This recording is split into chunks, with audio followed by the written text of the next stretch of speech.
Welcome to the Talkin VAWLS Network. My name is Boogie Bentley. The Nico era is here. The Nico era is underway. Was it perfect? No, it's not always going to be perfect. It's never going to be perfect. You just got to go out, you got to play, you got to execute for 60 minutes. That's all Josh Heupel is going to ask of you. But the bottom line is, it's about as close to perfect as you can get. Tennessee goes out, gets that 9th win of the season in the Citrus Bowl over Iowa, 35-0. Kind of surprises me, man. I think most of the people in this fan base, most Tennessee fans are pretty happy. You see those random people floating around the internet that aren't happy, they're not satisfied. Somehow beating Iowa 35-0 isn't good enough. That just kind of baffles me, kind of blows my mind. You look at what Iowa has done, you look at their body of work. They were a 10-win football team going into the Citrus Bowl. Pretty dang good defense, top 5 defense. You want to talk about the level of competition, you want to talk about the teams that they have played. Well, they played a Michigan team that is off to the college football national championship game.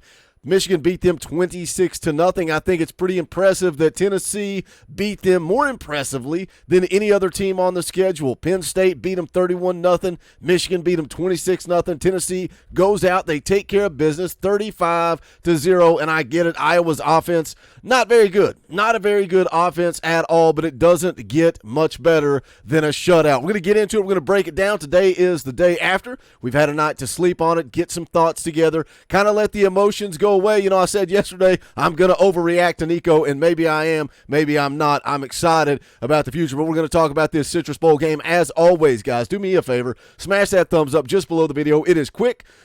It's also free, and it's easy, and it helps the channel, and I would appreciate it if you would smash that thumbs up. If you're new to the Talkin VAWLS Network, welcome.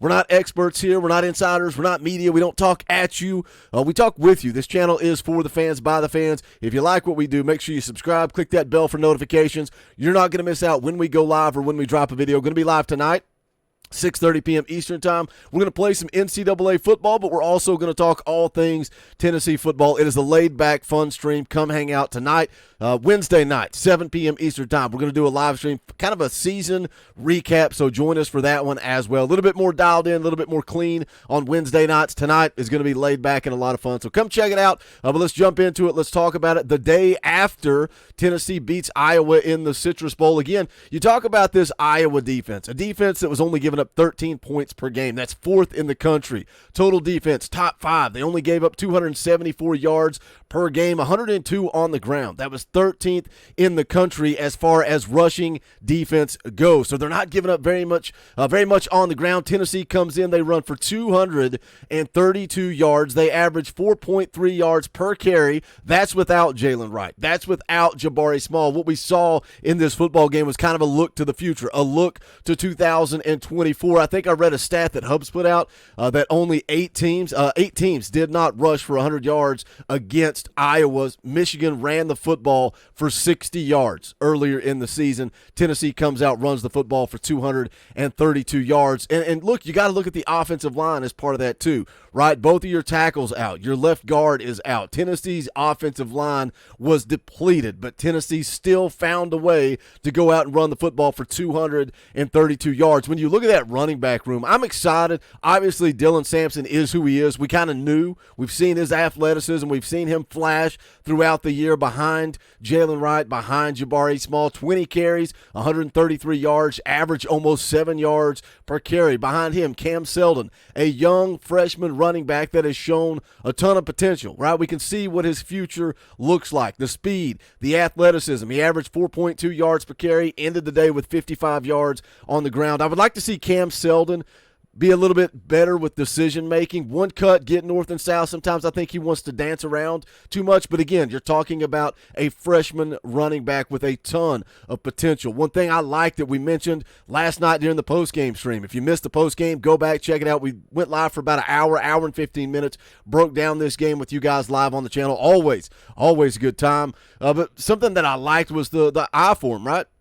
I formation. You see them go under center in a couple of 3rd and 1 situations, and you hand the football off to Cam Seldon because he's a bigger, more physical back. You were able to convert a couple of those 3rd downs. You get down on the goal line. You kind of get the same look after the James Pierce sack fumble. You're on the 2-yard line. You give that I formation look, and then you don't get in. So what do? The next play, you let Nico create. Then that's what he does at the quarterback position.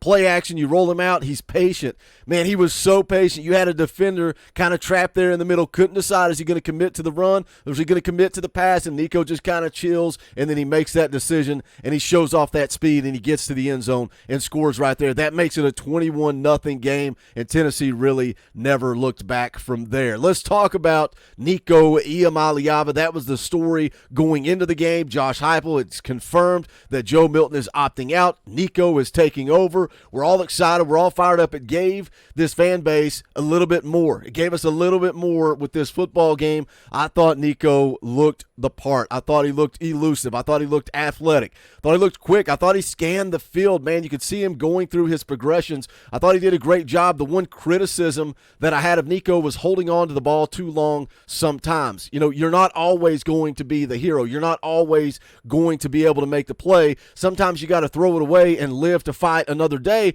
But, you know, on the flip side of that, on the contrary, you know, you see what Nico can do with the football in his hands. And when nothing is there in the passing game and he goes and he makes those plays, or even, you know, coming out of the pocket and Keaton goes down the sideline, backyard football, just improvising, right? Making plays. The throw to Keaton, it reminded me, it was so similar to the throw to Ethan Davis in the orange and white game. Just nothing there. Pocket breaks down. Nico rolls out, and backyard football. He goes and makes a play. So when you say he needs to throw the football away, but then on the flip side of that, you see the elusiveness. You see the playmaking ability. It's hard to argue that, man. Nico's just got to find that balance. He's going to learn that. He's going to develop that as he grows. Again, we're talking about a true freshman with a ton of potential. I'm so excited about the future for Nico. The way the offense ran, the way the offense clicked, particularly in that first quarter, it just felt like the tempo was there. It felt like everything was there for this offense. Statistically, numbers-wise, yeah, probably not the best day. 12 of 19, 151 yards, 1 touchdown through the air, but he added 3 touchdowns on the ground. That's what's maddening. If somebody wants to criticize Nico and talk about, oh, look at his stat line, he only had 1 touchdown. No, he accounted for 4.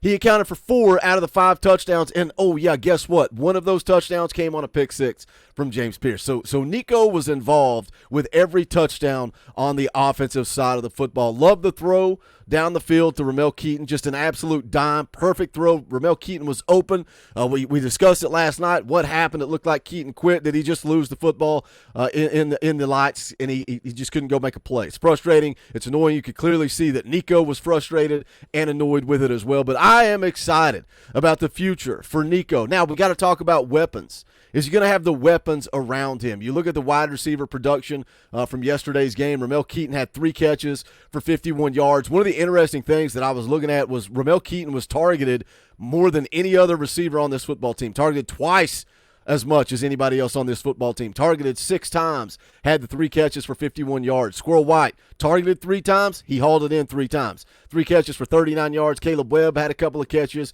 Chaz Nimrod had a couple of catches, and McCallan Castles had the 1 touchdown reception for 18 yards. Jacob Warren also added a catch as well. But as we look ahead to 2024, obviously Ramel Keaton's gone. Does Brew McCoy ultimately elect to come back for one last ride? I think so. I made a video on that last week. If you missed it, go back and check it out. Pretty much feel that there is confirmation that Brew McCoy is going to be back for 2024. They added the wide receiver Chris Brazel from Tulane. He had some production there, looked good, looked the part, 6'5", big, tall, physical wide receiver. Is he going to be a weapon, or is he going to be a Dante Thornton that comes in and we're saying, well, he's not who we thought he was? I think Dante Thornton is going to have an opportunity to develop and grow moving into the 2024 season. I think there are weapons around Nico, but I think the big question mark is that offensive line. They've got to stay healthy. We saw that yesterday. Both of your offensive tackles were out in this game. Your guard was out in this game. And the offensive line struggled. Nico got dropped 5 times. And how many times did he go and make a play with his feet that kind of saved this offensive line, kind of bailed this offensive line out? Last thing I want to talk about, this Tennessee defense. Iowa drives the field early in the game. Andre Turrentine, a guy that I think has the potential to be a starter at safety in 2024. before, gets the interception in the end zone. James Pierce had himself a day. 3 tackles, also had a tackle for loss, had the sack that forced the fumble down there on the 2-yard line. 2 plays later, Nico punches it in for 6. The game's 21-0, and it's over at that point. You might as well go ahead and say that James Pierce had 14 points for this Tennessee football team yesterday. Had the forced fumble down there on the 2. That was a gimme. You just tap that putt in and move on to the next hole. And then he had the pick 6, 52-yard return for a touchdown. 5 sacks on the day. Iowa crossed midfield twice. Again, I understand their offense isn't very good. What more do you want? What more do you want if you're sitting there this morning saying, man, it just wasn't good enough. Wasn't good enough for me. I ain't satisfied. What more do you want than a shutout? What more do you want than a defense that basically scored 14 points? How are you not satisfied going out with a 9-win season after a 35-0 blowout, embarrassing defeat of Iowa? I'm satisfied. I'm happy. I can't wait for the future, man. The Nico era is here. It's going to be interesting to see what the Vols do in the transfer portal. Do they lose anybody else? Do they gain anybody else? Spring practice is going to be a lot of fun. It's right around the corner, boys. We cover Tennessee football all day, every day, right here on the Talkin VAWLS Network. So make sure you're tuned in, dialed in. We're going to have tons of live streams. We're going to be doing some recruiting videos, recruiting content. We're going to be doing some film breakdown stuff. Make sure you tune in and check that out as well. If you're a fan of the content during the season, make sure you keep those memberships up to date. If you're not a member, consider hitting that join button down below. This is when things get a little bit slower throughout the offseason, and we can only do it because of your support. So we are grateful for every single person that has tuned in, dialed in, subscribed, left a comment, jumped into the chat. We have built an amazing community right here on the Talkin VAWLS Network, and that is because of you guys. But that is going to do it for this one. Jump into the comment section. Let me know your thoughts. What are your thoughts on Nico? What are your thoughts about the future? What are your thoughts about a 35-0 win over Iowa? Go check out the merchandise. You guys know where. Bonfire.com/store/TalkinVAWLS. That link is in the description below, and that is going to do it. We're going to wrap this thing up. I hope to see you guys tonight live, 6:30 p.m. Eastern Time. We're going to play some NCAA football and talk about this win over Iowa. But this is the Talkin VAWLS Network. My name is Boogie Bentley. Go Big Orange.